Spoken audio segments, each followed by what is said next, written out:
Sup Shredders, my name is Logan, aka Spiderhands, and welcome to an SP Patrons video today that I'm making for Chen Yida as part of their custom monthly music review. And if we switch over to here, we have ourselves a track on the screen from an act named David Tao, a musician that I have reviewed before in certain aspects, and we're going to be listening through this track of his titled Reimagined, which as I understand it came out a few weeks ago, which that's cool. So we're going to listen through this track from start to finish. We're going to hear what we think. Let's go.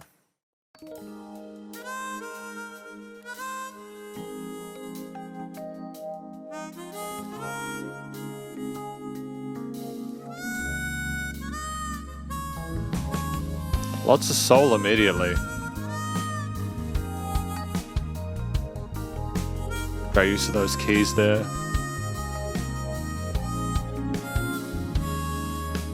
I like how it fluctuates in the stereo field. There are translations at the end, by the way.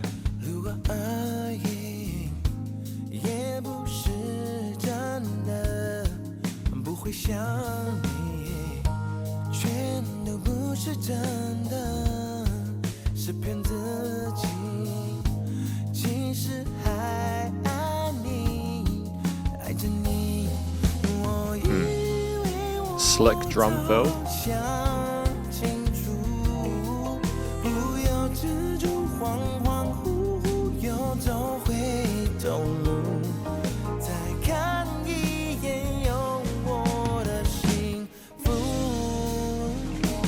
Gonna catch it there before the hook. I assume that's the hook coming in there. There's a lot of intricacy to this composition. I'm really appreciating the attention to detail with the drum line. Some of those fills are fantastic, especially the snare parts that we've had so far. But also David's vocals are really elegant. They're soulful, suiting these R&B vibes really well. And I think that there's a lot of color and variety within those, which makes them more interesting to listen to. Obviously, if you understand the language natively, it's probably going to be a little bit more impactful, but still I nonetheless appreciate the effort put in.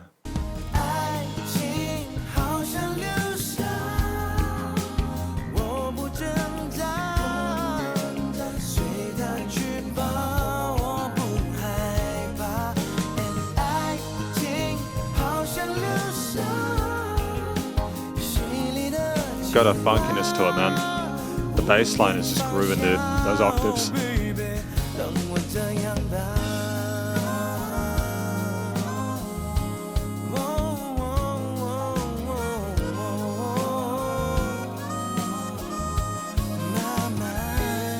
It took me a long time, far too long, to realize that he was playing a harmonica as that lead there. I don't know what I was thinking. I was thinking, is that a vibraphone? Apparently, I've lost my ability to discern the different instruments within an arrangement. I shouldn't move house again for a while, I think.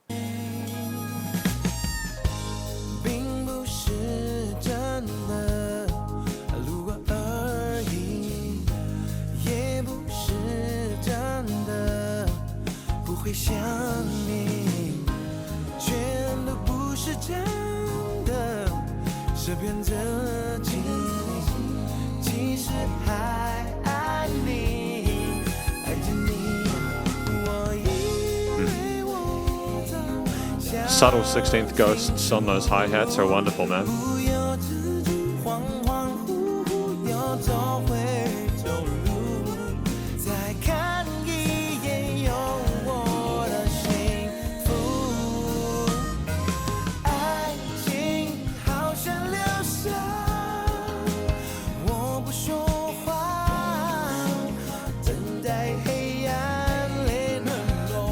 So we got a consistency now with the theme, right?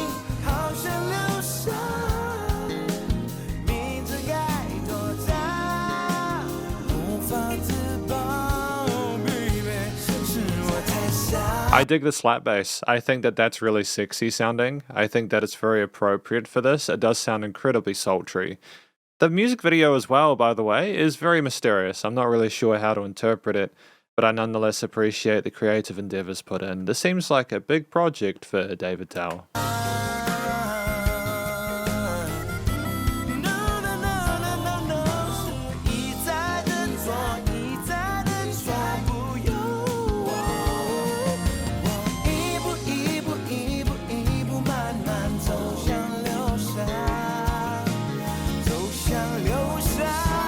Oh, key change. Well done. Very good.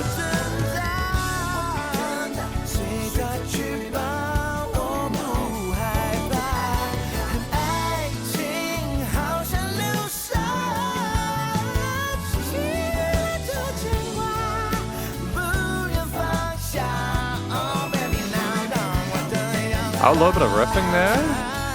Dig it. Explore the range, man.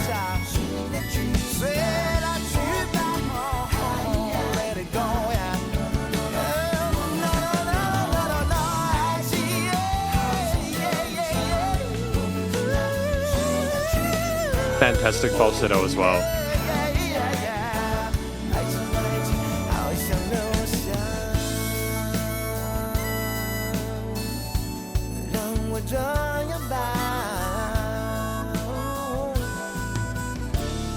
No, that's wonderful.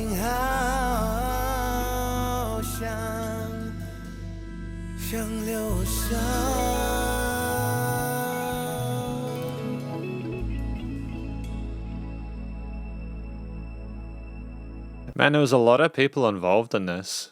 A lot of people in the production. You guys are welcome to zoom in there if you want to see more about it, but there's a lot of people involved in this track and creating it.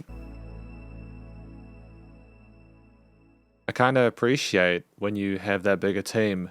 Oh, and those are the people, I suppose, that are involved in the video. Great. Great, let's talk about it. That said, we do obviously have to look through the lyrics. So we have the lyrics here for Reimagined. We got I'm Not Just Passing By, also not true. Thank you to Chen Yida, by the way, for providing these lyrics. I do appreciate that. It's nice to be able to read through the song and understand it. And sometimes I don't always know where to go to find them. So when people, they give me translations, it's great. Everything's untrue, I lie to myself. I still love you, in fact. Okay, so it's, at this stage, a love song. To take a look of again the happiness I had before. Love is like drifting sand and I won't struggle, let it go, I'm not afraid. So we're talking about how love is like the shifting sands of the universe, but we still can have that strong feeling remain and persist, despite how convenient or inconvenient that may be. Can't help myself, oh baby, I'm too silly. Uncontrollably doing wrong again and again. Okay, I think I get it. And welcome to the conclusion of my review of this track from David Tao, titled Reimagined. What do I think this track is about? Well, after reading through the lyrics, I think that it is about someone who is in love, they've had a connection to this other person, they are not ready to let that go. They are in a position where they're quite happy having that affection, that care towards them. And the idea of not having that anymore, despite the fact that the sand is flowing through their fingertips, is depressing. It's leading them to tears. And I think that that is incredibly sad, but not in a necessarily depressing way. It's more that it reminds us, that life is temporary, and so can be the connections that we have to other people. I firmly believe that songs like these will always exist and always be made, primarily because they invigorate the senses of most people through a shared relativity. And what I mean by that is most people can relate to it. Most people know what it feels like to have been in love, but that not to have worked out for whatever reason. And oftentimes, there's not really a lot you could have done about it. And that's just the way the cookie crumbles, It doesn't make it any easier to digest, but it's just the reality of the situation. So I think that that's what the song is about. It's about someone realizing that perhaps their feelings are in vain, but they nonetheless want to still cling on to it regardless. He's talking about how he felt silly and everything, but he just wants to be left to be that way. I think that with the story in mind, David's vocals were fantastic. He displayed a really phenomenal head and chest voice. Vocal technique was on point. Lots of vocal runs with legato passages there. Fantastic falsetto transitions. We riffed in that last outro, not only with the main vocals and the overdubs, but also on the side parts, the backing track parts, the backing vocals. And I think that they were lovely and paired, almost like a barbershop. It was very romantic sounding. I enjoyed it quite a lot. I don't think we needed to do anything differently with the vocals. They sounded very appropriate in regards to the actual style of performance themselves with what we had with the story, so those were well connected. The track itself at almost 5 minutes is long, but we had enough in there to keep us entertained and interested. And I think part of that was not only the story, which to be fair, I didn't understand. So, I'm not really sure if I can really necessarily credit it as a thing that I experienced, because really it's just bonus credit. For people that are native, that can understand the language natively, you will have a better experience than I will with this by virtue of having the whole package. But outside of the story and the vocals, simply the combination of different elements with the drums, the bass, the keys, the harmonica. I'm tempted to say guitar. I don't know if I did hear guitar in there. I think most of the focus for this track was on the harmonica leads there, which were very soulful and almost performed the same function as like a saxophone or something like that. They were a way of transferring a sense of longing and purpose without having to have a story behind it. The drums were vivacious with their 16th note grooves they had alongside the chord note accents, the seamless snare fills rolling between those and the toms. Just how appropriate it was for the different sections of the track, and the variety of those different grooves and rhythms was very, very satisfying. And the bass line? The bass was great because it not only did some of the slap bass, which I really appreciate, it's just fun and entertaining and it has a great funkiness to it, but it also rolled with those root notes and explored the fretboard a little bit. We didn't necessarily feel the need to be too conservative with our bass lines, which I think is wonderful. It's a shame when you have people who are a little bit too careful with that kind of stuff, because then you run the risk of it being a bit dull. But we didn't have that with the bass lines. And the keys had lovely passages there where we were kind of fluctuating maybe with the organs between the left and right of the stereo field, like thoughts rushing between the sides of our head. There were lovely triads there, probably some extensions in there, but not the whole time. If there are any extended harmonies, they came from the combination of the various instrumental layers within the track alongside whatever David Tao or the harmonica was doing on top. Ultimately, the motif there was it was intoxicating by virtue of the different instruments kind of pouring over each other like shifting sounds. But also, it sounded like your 90s R&B classics. It had a warmth to it. It was like a cozy blanket. It sat there and invited you in, and you could warm up to the fire and hear David out in a way that was very satisfying. And it was, despite what David was going through, it was nonetheless, it was great to hear. It was very palatable and I enjoyed it. Ultimately, I think all these various elements I've discussed so far had a great synergy, and I can understand why people enjoy the track so much and why Chen Yida has suggested it. Thanks again to Chen Yida for that choice there. I'm really glad I got to hear more of David's material, as I haven't heard his stuff for a while.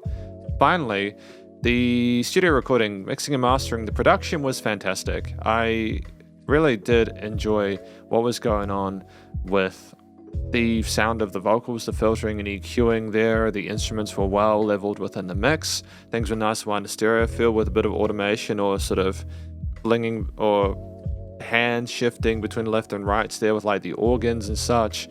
It was nice and full sounding with not only the leveling but also the lead instruments having lots of space in the mix because of the space in that stereo field, but also because things were notched well within the frequency spectrum with no resonances, and everything had a home there so you could perceive things clearly. There was very minimal processing to the various elements aside from some EQing and compression, maybe some reverb on certain elements there, but it wasn't soaked or caked in it, and I think that made it seem more real, quote unquote, And that's really important in a track like this, because if it gets a bit too synthetic, it can seem a bit disingenuous without you even meaning for that to be the case. There was dynamic range to this, things weren't the same loudness all the time, and it was nice and loud without pumping, so limiting compression was handled well. I mean, effectively, limiting bus compression, should I say, was handled well. And this is my review of this track from David Tao titled Reimagined, and hopefully you enjoyed it. If you did, please do go show David Tao some love via their various social medias and their YouTube page, and stay cool and stay safe, and please remember to support your local musicians and artists at this point in time, as they help more than ever with all the crazy stuff going on in the world, and I'll catch you in the next SU Patrons video. Spiderhands out.